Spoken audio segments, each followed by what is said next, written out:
Hai, baik lagi dengan aku Pierre Alphonse dalam program Divine Melodies. Gimana kabarnya teman-teman semua hari ini? Semoga berjalan dengan baik ya.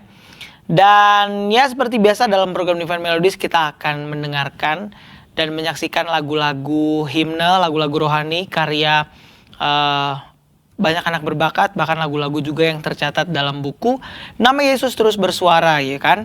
Dan hari ini kita akan ngomongin satu lagu yang juga tercatat dalam buku Nama Yesus Terus Bersuara, berjudul Bagaikan Bunga Api. Nah, kira-kira seperti gimana lagunya? Terus hari ini kita juga akan ngomongin hal-hal atau masalah-masalah apa sih yang biasanya terjadi dalam kalangan anak muda gitu ya.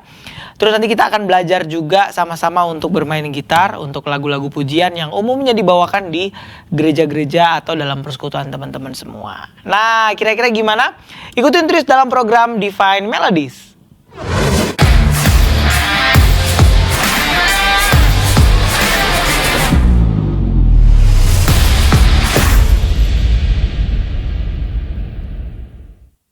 Oke, di episode hari ini kita akan ngomongin atau mendengarkan lagu yang tercatat dalam buku Nama Yesus Terus Bersuara di nomor yang ke-266 berjudul Bagaikan Bunga Api.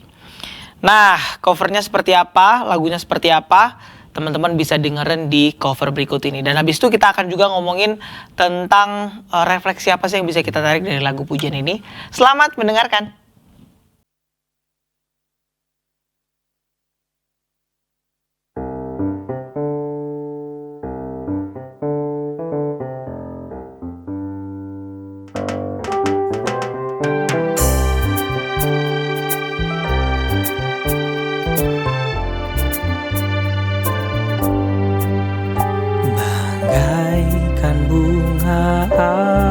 Api yang membesar nyalanya, segera kelilingnya kan merasa hangatnya. Begitu kasih Allah saat kau alami, mendorong kau menyatakan pada semua orang.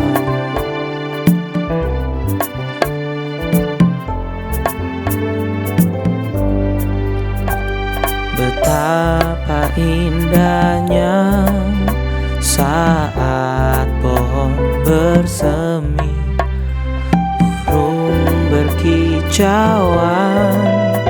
dan bunga bermekaran. Begitu kasih Allah saat kau alami, hangat cerah, sejuk segar, bagai musim semi. Begitu kasih Allah saat kau alami, sangat cerah, sejuk segar, bagai musim semi. Untuk dunia ini kau mau beritakan Allah datang penuh kasih bagi semua orang. Oh.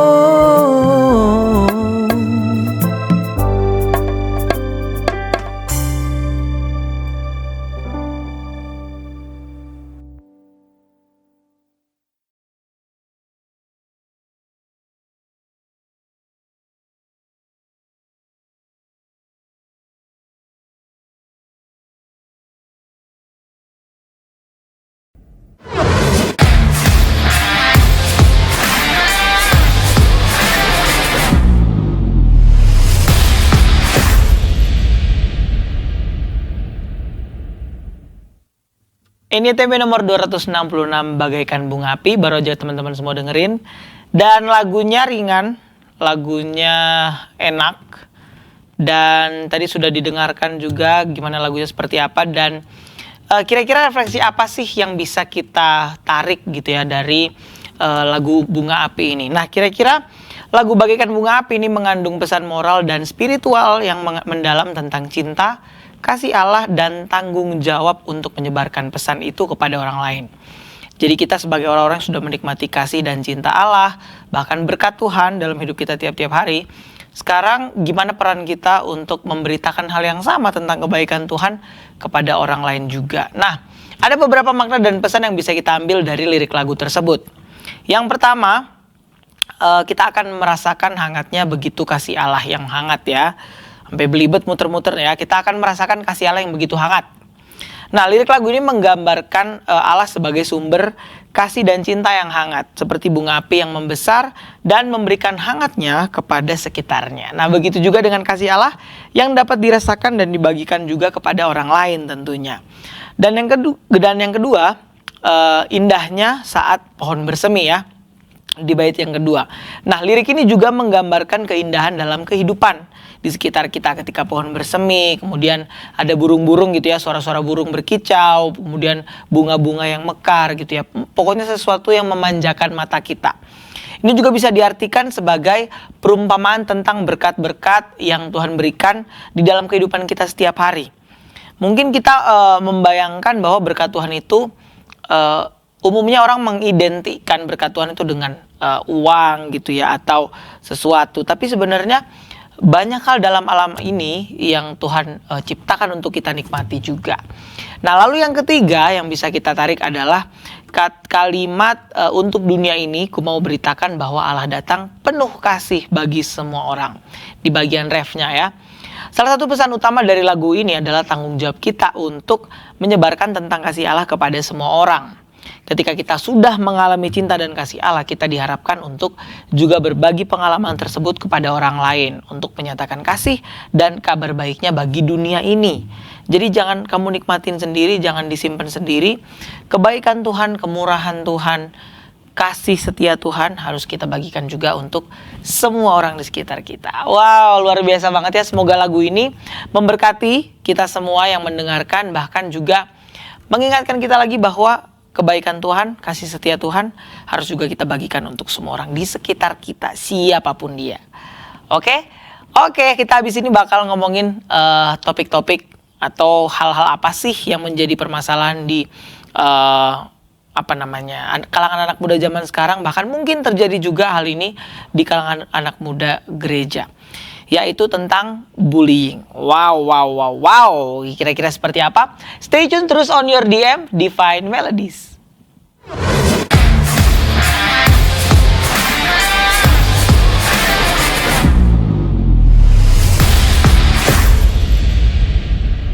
Seperti biasa dalam program Divine Melodies, kita ngomongin tentang masalah-masalah yang terjadi di kalangan anak muda. Bahkan mungkin hal ini terjadi juga dalam kalangan anak muda Kristen gitu ya. Hari ini kita ngomongin tentang bully. Nah, teman-teman, dalam media sosial ataupun dalam kehidupan kita sehari-hari, mungkin kita membaca atau mendengar juga kata bully. Tak dapat dipungkiri bahwa kata ini begitu populer dalam masyarakat dimanapun, begitupun juga di Indonesia. Banyak negara yang saat ini mempunyai kesadaran hukum yang kuat sehingga memiliki atau menciptakan hukum anti-bullying. Nah, sebenarnya apa arti bully itu sendiri? Nah, melakukan bully bisa diartikan sebagai memakai kekuatan atau kekerasan untuk mengintimidasi atau melecehkan orang lain.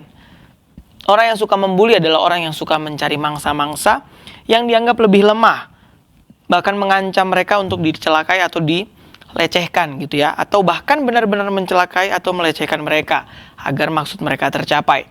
Mereka umumnya adalah orang-orang yang mau dan yang terbiasa menang sendiri seperti layaknya seorang preman. Nah, sekalipun mungkin di Alkitab tidak ada kata bully atau bullying secara langsung muncul gitu ya, tapi ada ayat-ayat yang berkaitan dengan hal itu. Dikatakan dalam Mazmur 73 ayat 22 mengatakan bahwa aku dungu dan tidak mengerti, seperti hewan aku di dekatmu. Nah, memang dalam bahasa Ibrani atau Yunani, kata kasar atau kekasaran tingkah laku dapat dihubungkan dengan kebodohan yang dimiliki oleh hewan. Jadi memang ada juga yang dikatakan manusia bodoh atau orang bodoh gitu, tapi kebodohan dalam hal ini atau kata kasar dalam bahasa Ibrani atau Yunani merujuk kepada kebodohan yang dimiliki oleh hewan. Nah, jadi dibandingkannya dengan hewan gitu. Nah, seperti ayat tadi, orang yang suka melakukan bully dikatakan juga, atau orang yang suka menggunakan kemampuannya atau kelebihannya untuk mencelakai orang lain, biasanya sulit untuk merubah sifatnya atau sulit untuk berubah jika mereka tidak mau untuk berubah. Karena memang kata yang dipakai tadi, kata dungu gitu ya, bisa diartikan bodoh dan kasar. Dan mereka yang dungu adalah orang-orang preman yang mempunyai kelakuan kasar seperti mereka yang suka melakukan bully. Nah, walaupun bullying sudah tentu bertentangan dengan perintah Tuhan Yesus Kristus untuk mengasihi sesama manusia, banyak orang Kristen yang menganggap itu dalam tanda kutip mungkin bisa saja diterima.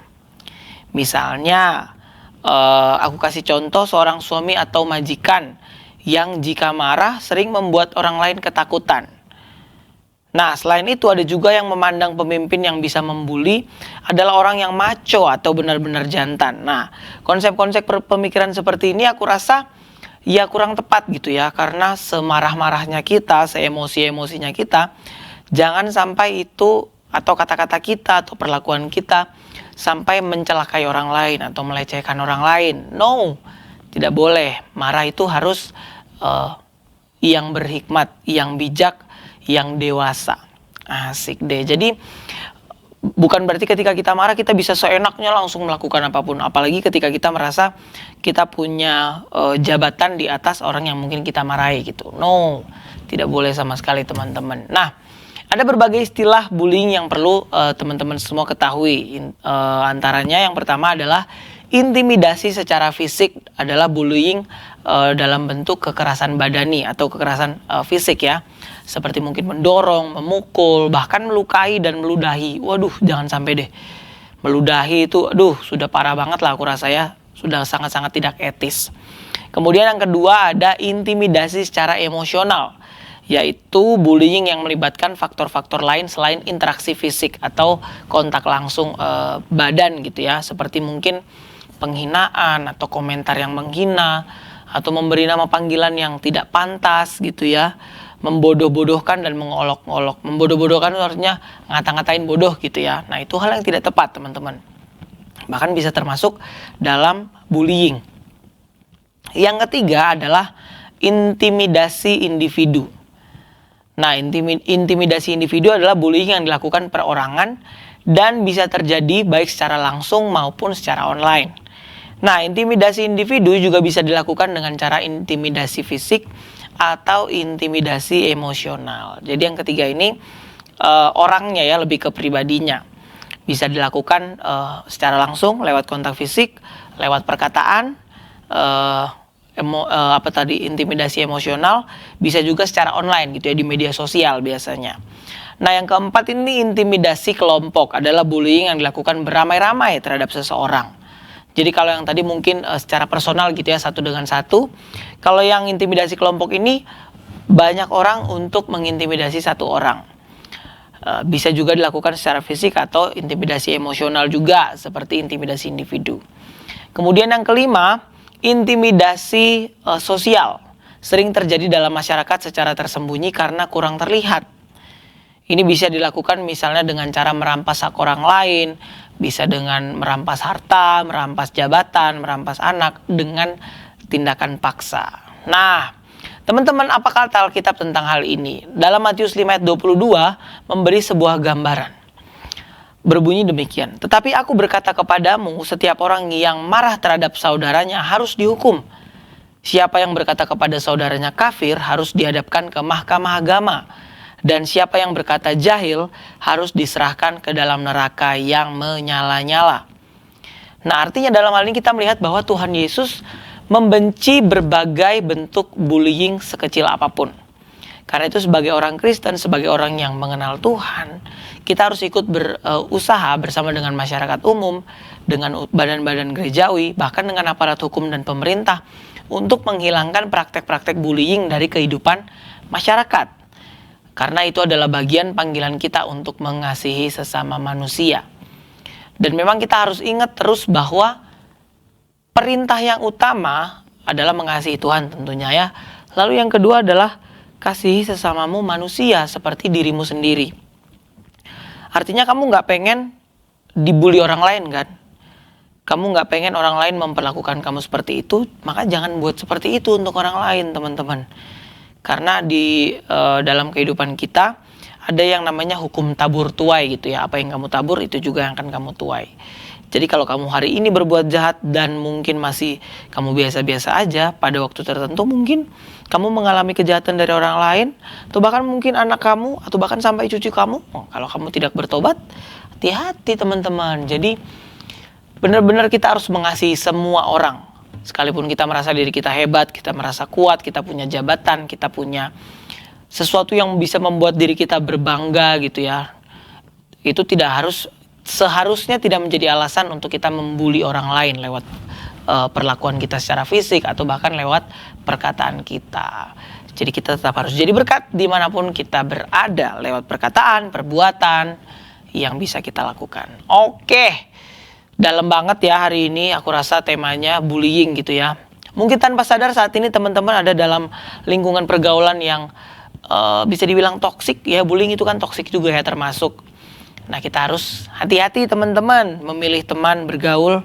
Bahkan jangan sampai kita sendiri suka membuli orang lain gitu ya. Mungkin gak bully secara fisik atau ngatain orang secara gimana, tapi mungkin lewat panggilan-panggilan yang tidak baik gitu ya. Lewat mungkin manggil nama orang dengan sebutan yang tidak pantas, lewat nama-nama binatang gitu kan sama aja teman-teman. Jadi hati-hatilah, hati-hati gunakan mulutmu kan, kayak lagu-lagu sekolah minggu itu ya. Hati-hati gunakan tanganmu, hati-hati gunakan mulutmu, hati-hati. Jadi berkat dimanapun kita berada. Oke, seperti biasa dalam program Divine Melodies, kita juga akan belajar musik. Secara khusus dalam hal ini, kita belajar bermain gitar. Nah lagunya apa? Ikutin terus dalam program Divine Melodies.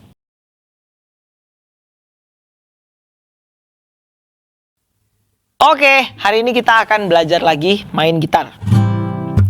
Hari ini kita belajar lagu yang cukup sering, cukup familiar, sangat familiar mungkin untuk dinyanyikan di persekutuan, di gereja, di ibadah umum, di sekolah minggu juga mungkin nyanyikan lagu ini juga, yaitu lagu Kecaplah dan Lihatlah. Kalau teman-teman cek berbagai platform media sosial gitu ya, sudah banyak sekali orang yang suka cover, orang yang suka aransemen, atau bahkan gereja-gereja yang memainkan lagu ini ketika ibadah mereka berlangsung banyak banget. Nah jadi aku rasa kayaknya kita belajar lagu ini seru gitu ya untuk membantu teman-teman dalam pelayanan di gereja masing-masing. Oke, hari ini kita akan belajar dari kunci C. Kunci yang mungkin sudah sering ya dalam program Divine Melodies. Jadi aku harap teman-teman bisa lebih cepat mengikutinya atau beradaptasi dengan kunci yang ada. Oke, hari ini kita akan belajar dari kunci C. Dan kunci-kunci yang akan kita pakai ada beberapa. Mungkin kita coba nyanyikan dulu aja kali ya. 1, 2, 3, 4. Kecaplah dan lihatlah betapa baiknya Tuhan itu. Rasakan dan nikmati kasih setia Tuhan. Syukur bagimu Tuhan, segala hormat bagimu Tuhan, Allah yang mengasihiku, Allah yang memeliharaku selamanya. Oke, lagunya mungkin sudah sangat hafal teman-teman. Oke, di bagian verse, jadi lagu ini bagian verse-nya diulang 2 kali, bagian ref-nya juga diulang 2 kali. Jadi harap teman-teman bisa mengikuti dengan baik. Oke, di bagian verse ada kunci C. Kecaplah, kemudian F dan lihatlah. Ini udah sering ya F ya. Fret 1, senar 1 sampai senar 6 dipalang oleh kunci jari telunjuk, Kemudian di fret 2, senar 3 ada jari tengah. Kemudian jari manis ada di senar 4 fret 3. Jari kelingking, Dan di atas jari kelingking ada jari manis di fret 3 senar ke-5. Kemudian ada kunci D minor. kunci D minor, teman-teman bisa lihat. Kemudian G, kemudian C juga. Nah, bagian verse-nya kuncinya seperti itu. 1, 2, 3, 4. Kecaplah dan lihatlah betapa baiknya Tuhan itu. Rasakan dan nikmati kasih setia Tuhan. Ya, jadi kuncinya yang dipakai di bagian verse ini ada kunci C, F, D minor, dan G. Sekali lagi ya mungkin ya. Kecaplah dan lihatlah betapa baiknya Tuhan itu. Rasakan dan nikmati kasih setia Tuhan. Bisa diulang sekali lagi. C, kecaplah F dan lihatlah D minor betapa baiknya Tuhan. G, itu lagi C lagi. Rasakan F dan nikmati D minor kasih setia Tuhan. Oke, di bagian verse-nya ada 4 kunci ya yang kita pakai. C, F, D minor, dan G. Oke, sekali lagi C. Kemudian habis C dia langsung ke kunci F. Kemudian ke kunci D minor. Nih teman-teman bisa lihat. Kemudian kunci G. Kemudian kunci C lagi. Oke, itu bagian verse-nya. Kemudian di bagian ref, dia mulai dari kunci C lagi, tapi kemudian langsung pindah ke kunci F. Syukur bagimu Tuhan, segala hormat bagimu Tuhan. Nah, bagian pertamanya dia kunci C, F, dan G. Jadi syukur bagimu Tuhan. C lagi, segala hormat bagimu Tuhan. Nah, kemudian ini ada biasa namanya hit gitu ya, atau chord yang dimainkan bersamaan dengan instrumen ritmis lainnya seperti drum dan bass. Allah yang mengasihiku. Nah, agak cepat ya. Syukur bagimu Tuhan, segala hormat bagimu Tuhan. Siapa minor? Allah yang mengasihiku, Allah yang memeliharaku selamanya. Oke, jadi ada 2 bagian ya. Kalau di bagian refnya C, F, kemudian G 2 kali, berarti 1 kali lagi C, F, kemudian G. Bagian keduanya dia ke A minor, G, dan F. Minor, G, F. Lagi. Oke, selamanya. Seperti itu. Oke, mungkin kita coba dari awal atau mungkin dari bagian ref dulu ya, sekali lagi ya. Sama-sama aku. C, F, G 2 kali, kemudian A minor, G, dan F. Oke, coba bagian ref ya. 1, 2, 3, 4. Syukur bagimu Tuhan.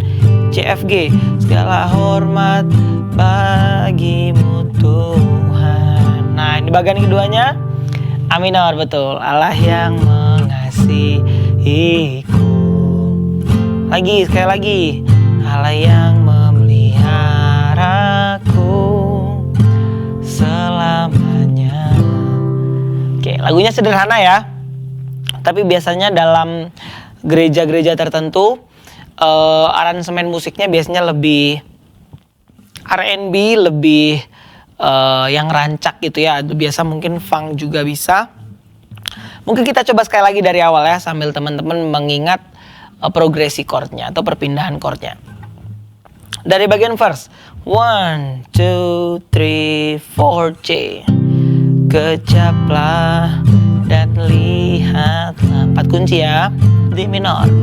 Betapa baiknya Tuhan itu, rasakan F dan nikmati kasih setia Tuhan. First sekali lagi, 4 kunci. Kecaplah dan lihatlah betapa baiknya Tuhan itu, rasakan dan nikmati kasih setia Tuhan. Ref, 2, 3, go. Syukur bagimu Tuhan. Sekali lagi CFG. Segala hormat bagimu Tuhan. A minor ya, Allah yang mengasihiku.